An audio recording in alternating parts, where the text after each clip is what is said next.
Iran mengancam menghentikan perundingan dengan Amerika Serikat dan menutup total Selat Hormuz. Ini jadi reaksi Iran atas serangan bertubi-tubi Israel ke Gaza dan Lebanon, termasuk rencana menggempur ibu kota Lebanon, Beirut. Iran kembali menegaskan gencatan senjata dengan Amerika Serikat mencakup area lainnya, termasuk Lebanon. Senin lalu, Iran juga menyinggung pelanggaran gencatan senjata oleh Amerika Serikat yang terus menyerang kapal dagang ke pelabuhan Iran di Selat Hormuz. ما تأکید کردیم و کماکان تأکید داریم بر این نکته که آتش بس در لبنان بخش لاینفک هر گونه آتش بس و هر گونه توافق نهایی برای خاتمه جنگ هست.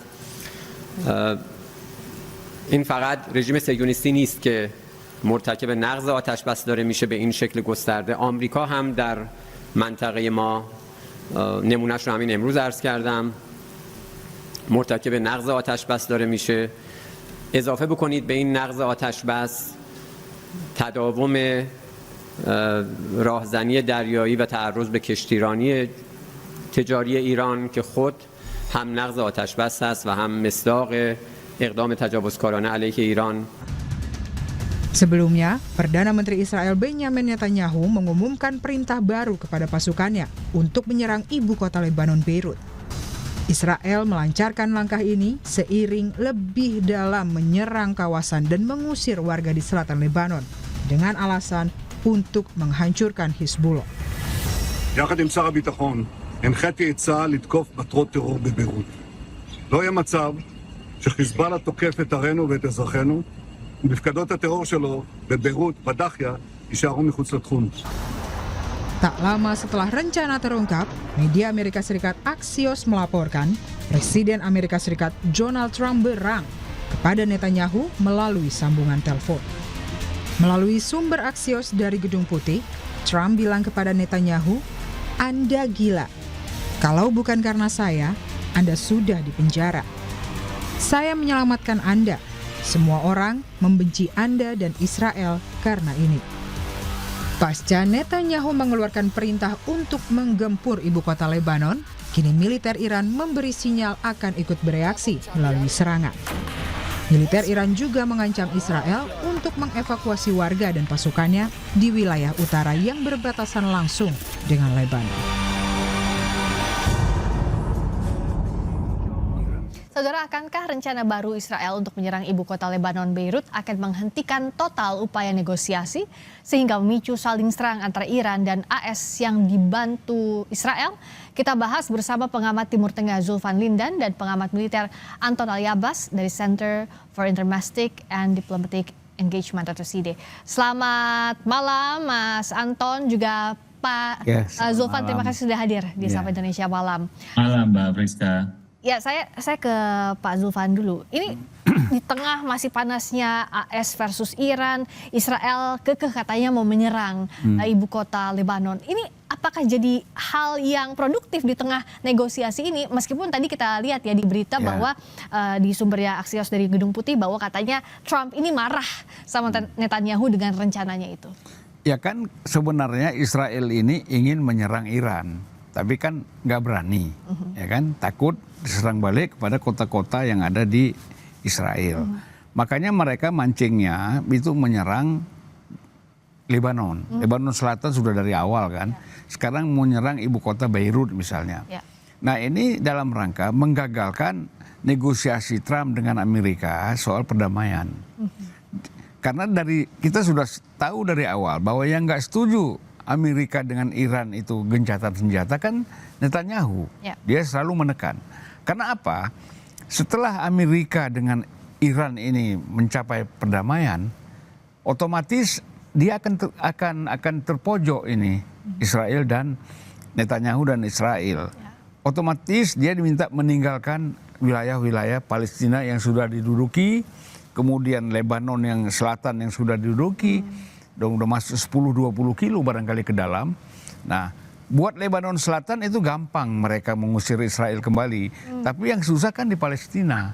Nah, oleh karena itu ultimatum Iran, Israel harus menghormati gencatan senjata ini dan selama itu kan tidak akan terjadi serangan.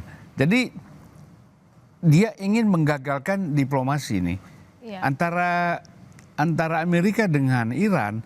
Itu kan ada diplomasi yang ingin dicapai, yaitu ketegangan baik di Selat Hormuz ataupun di wilayah-wilayah Iran di bagian selatan misalnya. Kita lihat kan serangan-serangan ke dalam kota oleh Amerika sekarang kan tidak terjadi. Ya. Terfokus pada Iran Selatan dan Bandar Abbas misalnya. Itu pun karena terlalu dekat dengan Uni Emirat Arab. Mungkin takut Uni Emirat Arab dan negara-negara teluk yang lain itu gampang diserang. Ya. Makanya Amerika menghabisi pusat-pusat rudal dan drone Iran di daerah selatan Bandar Abbas. Ya. Nah ini yang saya kira kalau kita kaitkan dengan Lebanon, memang sudah lama ini tidak pernah Lebanon Selatan itu bisa ditaklukkan oleh Israel. Dia penasaran. Iya. Karena memang Ini hanya momentum saja memanfaatkan itu. ya, jadi itu. Dan saya kira tidak akan berhasil. Dia boleh masuk, tapi akan terusir lagi. Nah, dengan upaya yang dilakukan Israel di tengah negosiasi antara Iran, ini seperti dicari-cari, Mas Anton. Padahal sejak awal ini jadi salah satu klausul bahwa jangan menyerang Lebanon kalau mau ada negosiasi ini bisa terjadi antara Amerika Serikat dan juga Israel, dan Amerika Serikat Israel maupun Iran, Mas Anton. Ya, karena sebenarnya Mbak Friska, dari awal ketika Iran memasukkan paket Lebanon dan juga semua front pertarungan di kawasan Timur Tengah, salah satu yang bereaksi adalah memang Iran dalam hal ini ketika kita bicara tentang Lebanon gitu. Jadi memang dari awal Iran itu sudah secara tegas, Israel sudah secara tegas menolak paket Lebanon Selatan itu dimasukkan dalam meja perundingan. Jadi tidak mengherankan apabila kenapa kemudian perundingan kali ini itu berlarut-larut. Selain dari kita bicara tentang uranium, yang kedua adalah memang Israel ini memang tidak menghendaki itu. Makanya jadi seakan-akan ini jadi bukan lagi kerikil dalam sepatu sebenarnya. Kalau kerikil tuh kecil, ini kan agak gede ya. Jadi kita nggak bisa bilang nih Israel ini kecil gitu ya, gede gitu. Tapi dia memang menjadi sandungan. Kenapa kemudian Netanyahu ngotot gitu ya? Karena mereka juga lagi akan menghadapi kontestasi pemilu, lalu juga publik domestiknya menghendaki peperangan ini. Jadi mau tidak mau memang ya Netanyahu ketika kita bicara tentang merebut simpati domestik, ya pasti dia akan melakukan apapun itu yang dimauin oleh masyarakatnya. Ini yang kemudian menjadi pelik gitu. Jadi di satu sisi adalah Iran memaksa, jadi Iran memang menggunakan ini sebagai jadi meleverage ya secara komprehensif posisinya gitu. Dan akibatnya apa? Akibatnya kemudian Trump itu jadi digencet gitu. Jadi dia tergencet sama Iran karena ini permintaannya. Di sisi lain tadi seperti yang ada di tayangan, mau tidak mau kemudian sesama di dalam aliansinya juga ribut gitu. Bagaimana Netanyahu juga ngotot.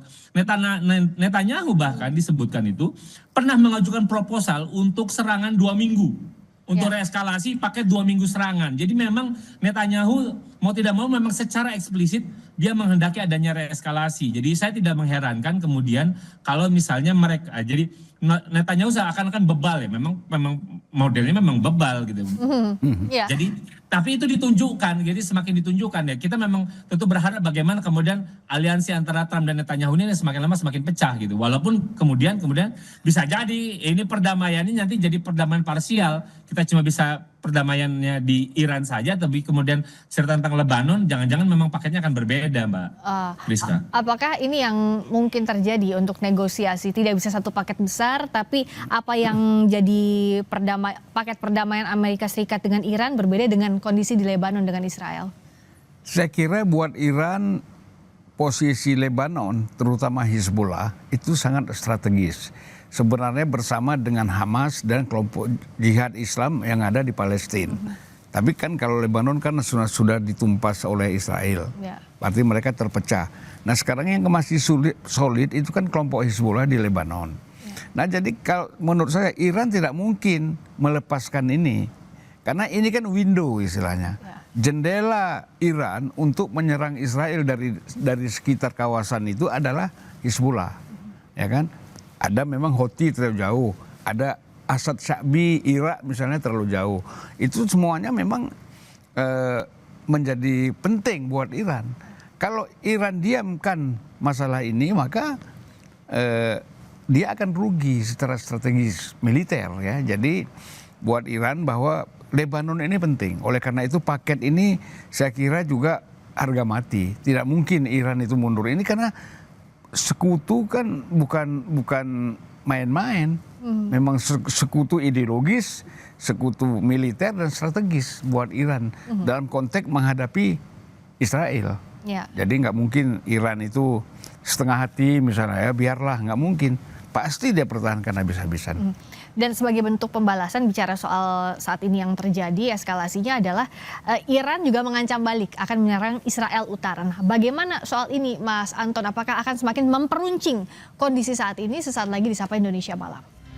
Masih bersama kami di Sapa Indonesia Malam dengan pengamat Timur Tengah Zulfan Lindan, juga pengamat militer Anton Ali Abbas dari Center for Interdomestic and Diplomatic Engagement CD. Saya ke Mas Anton. Iran juga kan berjanji akan melakukan retaliasi dengan menyerang Israel Utara. Apakah ini juga langkah Iran untuk mencegah adanya agenda The Greater Israel di tengah-tengah perang yang berlangsung antara AS dan Iran? Ya, saya melihatnya setidaknya kalau kita bicara tentang respon Iran tuh ada 5 ya. 5 gitu. Yang pertama tentu saja kita tadi yang disebutkan oleh Mbak Friska tentang retaliasi. Itu satu. Yang kedua adalah dia menggunakan suspensi diplomatik karena itu udah kemudian dia mengancam nggak ada nih kita kelanjutan negosiasi. Itu yang kedua. Yang ketiga adalah dia juga setidaknya sebenarnya itu Iran juga memanfaatkan ini untuk saya punya kartu lain ternyata. Jadi ya kalau biasa kita bicara tentang Hormuz, kalau kita bicara nuklir, oh ada satu lagi nih yang untuk juga bisa menekan pusingnya Trump gitu. Ini yang ketiga. Yang keempat tentu saja tadi yang dibicarakan ada ngomong tentang ancaman maritim yang lain setelah Bab el Mandeb. Kenapa? Karena ini juga adalah bagian dari proksinya dari Iran. Yang terakhir juga memang mau tidak mau, memang ini yang tadi saya mempertegas apa yang disampaikan oleh Bang Zulfan, bahwa ketika kita bicara tentang Lebanon itu kemudian dijadikan garda, dijadikan prasyarat oleh Iran untuk kemudian bukan mempersulit, tapi bagaimana kemudian negosiasi ini bisa berjalan dengan alot. Karena itulah kemudian ada 3 titik kemudian ketika kita bicara tentang negosiasi ini yang harus dibuka kuncinya. Kunci pertama tentu saja negosiasi antara Amerika Serikat dan Iran. Itu yang pertama. Yang kedua adalah kuncian nih antara Trump dengan Netanyahu. Itu yang kedua. Yang ketiga adalah tentang Iran dengan Israel dalam hal ini dan Hezbollah. Jadi 3 ini mau tidak mau tentu saja akan kemudian menjadikan negosiasi perdamaian kali ini ketika misalnya Netanyahu ini semakin ngotot, maka akan semakin kompleks, Mbak Friska. Dan ini pula lah yang memantik juga emosinya Trump ternyata ya, di tengah-tengah proses ini Trump menganggap apa yang dilakukan oleh Netanyahu di luar batas. Padahal ada upaya gencatan senjata yang coba dilakukan oleh Trump. Iya, upaya Trump walaupun kita nganggap dia banyak nggak konsisten ya. Iya, sejak awal perang bahkan ya. Tapi kan upaya-upaya dia kan paling tidak mendekati mencapai hasil kan gitu. Kalau tidak dia langgar lagi kan gitu. Nah ini dianggap ibarat Netanyahu ini kan gini, kita sudah susun makanan di meja makan semua lengkap, tiba-tiba kayak anak kecil dia datang tarik meja, taplak meja tumpah semua. Nah itu Trump jadi kesal. Lo kok kayak anak kecil sih gitu kan. Ini kita selesaikan karena masalah banyak di dalam negeri kita masing-masing. Tiba-tiba kamu merusak ini semua. Jadi Trump pasti marah. Jadi dia berasa bahwa apa yang dilakukan tidak tercapai. Itu kita bicara positif. Kalau kita bicara curiga, waspada, bener nggak Trump marah ini kan gitu? Yakin emang bisa ya? Jangan-jangan pura-pura marah aja ini supaya Iran melihat bahwa ini kami beda nih dengan Netanyahu. Padahal cooling-coolingnya, lu kalau mau serang aja, nanti gua pura-pura marah kan?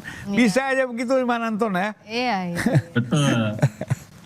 Itu bisa terjadi. Nah makanya Mas Anton, bagaimana Iran ini harus pandai-pandai membaca strategi Amerika Serikat maupun Israel yang sejak awal tentu tidak bisa dipegang apa yang dilakukan dalam konteks diplomasi ataupun dalam konteks perang itu sendiri.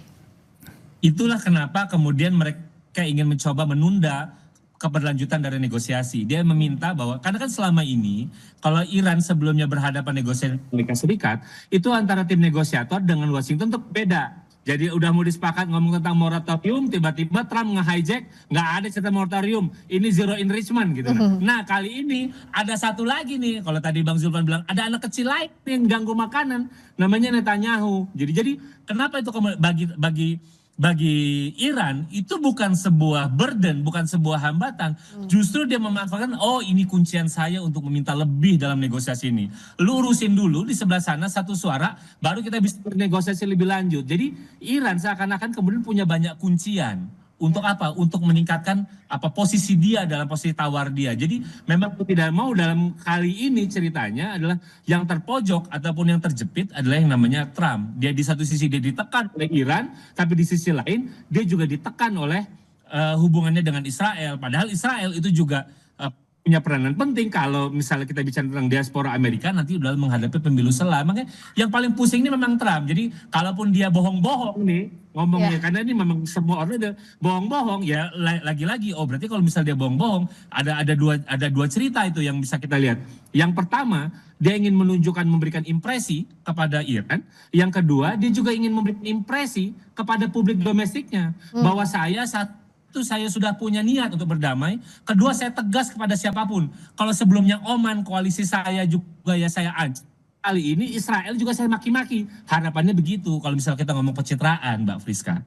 Dan dalam kondisi seperti ini, apakah tidak akan jadi backfire untuk Trump maupun Netanyahu? Sementara Iran kita lihat sejak awal Pak Zulfan ditekan dengan berbagai strategi oleh Amerika Serikat, tetap bergeming, tetap tidak bergerak dari... Kalau dalam posisi kita lihat adik kuasa, ya kan yang bisa melakukan negosiasi itu kan pasti sesama adik kuasa kan.